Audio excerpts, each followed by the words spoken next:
మిత్రమా అందరికీ కూడా శుభోదయం అండి. అందరూ బాగుండాలి, అందులో మనం ఉండాలని కోరుకుంటూ మీ కవిత. ఈరోజు అయితే మనకి అక్షయ తృతీయ అనమాట. అక్షయ తృతీయ రోజు ఈ విధంగానైతే పూజ చేసుకున్నాను. అక్షయ తృతీయ అనగానే మన అందరికీ గుర్తొచ్చేది బంగారం కొనుకొచ్చుకోవడం. బంగారం అంటే అందరం కొనుక్కునేటువంటి సిచ్యువేషన్లో బంగారం రేట్లు లేవు కదా.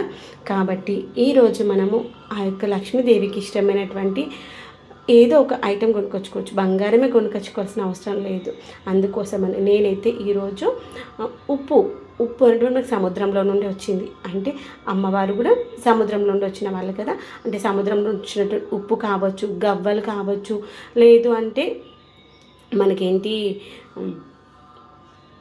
ముత్యాలు కావచ్చు. అవన్నీ కూడా లక్ష్మీదేవి స్వరూపాలే. అవన్నిట్లో ఏవి తెచ్చుకున్నా పర్లేదు. ఎందుకంటే ఈ విధంగానైతే పూజ చేసుకున్నాను. ఈరోజైతే నేను ఐశ్వర్య దీపం కూడా ముట్టించుకున్నాను. ఐశ్వర్యం అంటే బంగారమే కాదు, డబ్బే కాదు. అందరం ఆరోగ్యంగా ఉన్నాము అంటే అంతకు మించిన ఐశ్వర్యం ఈ రోజుల్లో ఇంకేమీ ఉండదు.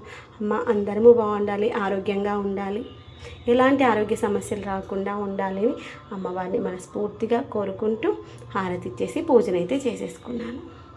నా దగ్గర ఉన్నటువంటి ఆ యొక్క గురువింద గింజలు పెట్టుకున్నాను. అవి కూడా లక్ష్మీదేవి స్వరూపాలే.